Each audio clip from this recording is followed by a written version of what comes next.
Okay, so we've gone from farms to factories, hand looms to power looms, horses and carts to steam engines and railroads, and now we've got banks, stock markets, capitalism. It's amazing how much changed in such a short time. But it all sounds a bit rosy, doesn't it? Like everyone was winning in this new industrial world. That's the thing about progress. It often comes at a price. While the Industrial Revolution brought about all these amazing innovations and economic growth, the benefits weren't exactly shared equally. Okay, so let's talk about the other side of the coin. Who wasn't exactly thrilled about all this progress? Well, the working class, the people who actually toiled in those factories and mines, they bore the brunt of the hardships. Yeah, I'm imagining those old photos of kids working in coal mines, their faces covered in soot. It's heartbreaking. It was a tough time, that's for sure. Working conditions were often brutal, dangerous even, and child labor was rampant. Child labor.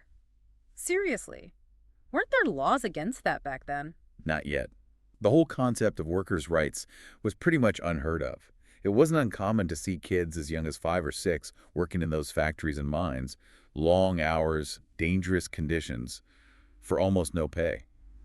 It's hard to imagine now. It's just awful. You'd think people would have been up in arms about it. Didn't anyone speak out against these injustices? Oh, they did. Remember the Luddites we talked about earlier? Mm. They were one of the first groups to really resist those changes brought on by industrialization. Right, the Luddites. They were the ones smashing those machines, right? They were, and they had their reasons. These were skilled artisans who saw their livelihoods being ripped away by machines that could do their jobs faster and cheaper. I can't say I blame them for being a little upset. It's like those robots taking everyone's jobs today. It was a similar fear, for sure. And it wasn't entirely unfounded. Those machines did displace workers. So while some people were celebrating those technological advances, others were seeing their jobs disappear. It's like every coin has two sides. Exactly. And the Industrial Revolution had a lot of those complex two-sided issues. The rise of new social and political ideologies like socialism and anarchism is a perfect example of that. Right. The document you shared mentioned those. They were gaining traction during this time, weren't they? They were. As the Industrial Revolution went on, it exposed these deep social and economic divisions that already existed but became impossible to ignore. People started to really question the whole capitalist system. And that's where those socialist thinkers like Marx and Engels come in, right? They were some of the biggest critics of capitalism, weren't they? Absolutely. They argued that capitalism was inherently unfair, that it created a system where the rich got richer off the backs of the working class. Weren't they the ones who wrote that famous book, The Communist Manifesto? That's the one. It became like a Bible for socialist movements all over the world. They called for radical change. Workers taking control of the means of production and creating a society without class divisions. Wow, a world without classes. That's a pretty radical idea, even today. But socialism wasn't the only game in town, was it? You mentioned anarchism, too. How were their ideas different? Anarchists, they took a different approach. While socialists still believed in the power of the state, using it to redistribute wealth and create a more equal society, anarchists, they rejected all forms of authority, even the government itself. Wait, they wanted to get rid of government entirely. How would that even work? It was a radical idea, for sure. They believed that true freedom meant dismantling all systems of power and control, whether it was the government, the church, or even traditional family structures. Wow, that's taken it to a whole other level. It's incredible how the Industrial Revolution sparked such diverse and revolutionary ideas. It wasn't just about machines and factories. It was about reimagining what society itself could be. Exactly.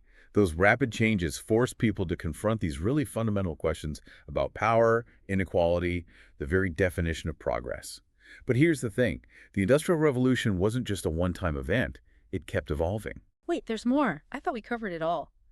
Hand looms to power looms, steam engines to railroads. What else could there be? Get ready for round two. The late 19th century brought about what some call the Second Industrial Revolution. The Second Industrial Revolution. Okay, now you've got my attention. What did they come up with next? Flying cars.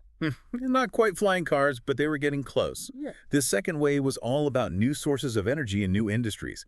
Think electricity and petroleum. Remember the dynamo we talked about? Yeah, the thing that generates electricity. What about it? It wasn't just a cool science experiment anymore. It was about to electrify the world, literally. Okay, now that's what I'm talking about. Electricity. No more dim gas lights. Bring on the electric age. You got it.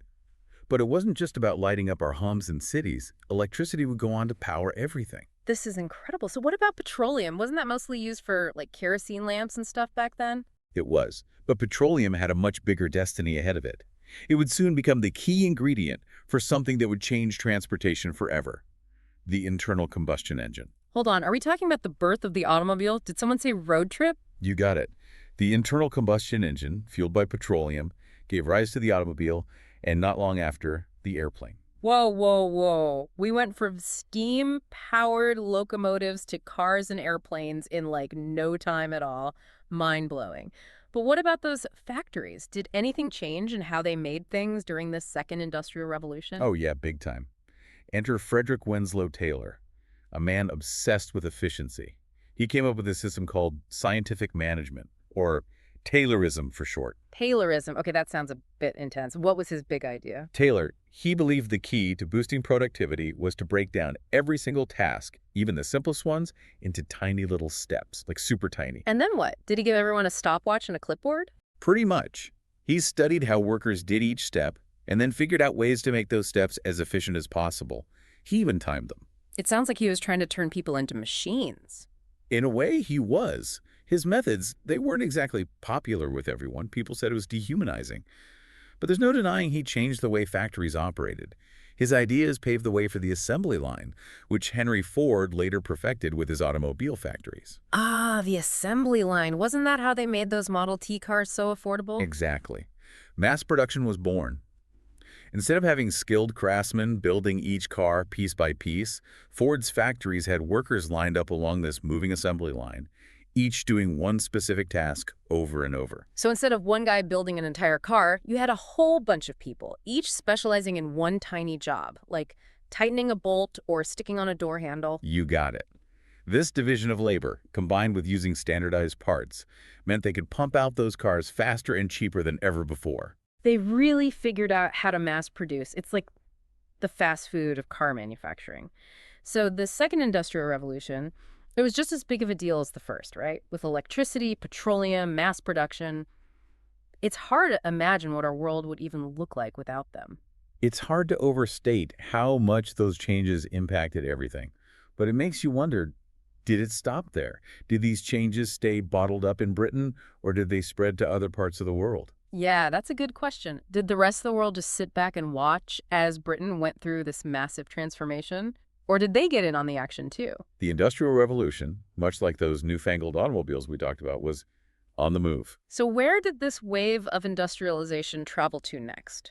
It spread across Europe first, that's for sure. Countries like Belgium, France, Germany, they all jumped on board. Yeah, Europe, they were probably eager to get in on all that industrial action. But what about the United States? Did they get swept up in all the excitement too? Oh, absolutely. The U.S., they had the resources. They had that entrepreneurial spirit. They embraced it wholeheartedly. By the late 19th century, they were well on their way to becoming an industrial powerhouse, giving Britain a run for its money. From coast to coast, factories everywhere. But hold on, we're forgetting about a huge chunk of the world here. What about Asia, Africa, South America? Did they get left behind in this whole industrial revolution thing? That's an important point. The impact of the Industrial Revolution, it wasn't uniform. It didn't play out the same way everywhere. While some countries were leaping ahead, others, they struggled to keep up. Okay, so what were the factors that held some countries back? Why didn't everyone just jump on the industrial bandwagon? It's a complex mix of things, really. Access to resources, for one. You need coal, you need iron, all that good stuff. And then there's the question of capital. Did they have the money to invest in these new industries? Political stability played a role, too. And, of course, you need the infrastructure, railroads, canals, all those things that help move goods and people around. Even cultural attitudes towards innovation played a part. Some societies were more resistant to change than others.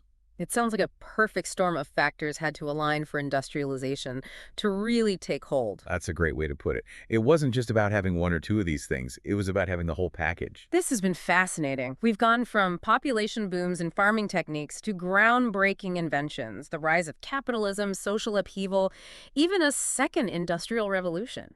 It's mind-boggling how much ground we've covered. It's quite a journey, isn't it? From hand looms to power looms, from horse-drawn carriages to steam engines and automobiles. But remember, the Industrial Revolution, it's not just about memorizing dates and names. Right. So what's a key takeaway for our listeners? What can we learn from this period that's still relevant today, centuries later?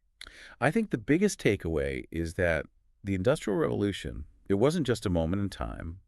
It's a fundamental shift in human history. It changed the way we live, the way we work, even the way we think about progress.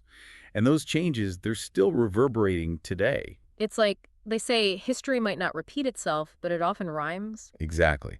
As we grapple with the challenges and the opportunities of our own time, globalization, automation, climate change, all these things, understanding the Industrial Revolution can give us some valuable perspective. Absolutely. It's like that saying, those who cannot remember the past are condemned to repeat it. It makes you wonder, what would our world look like if just one thing had been different?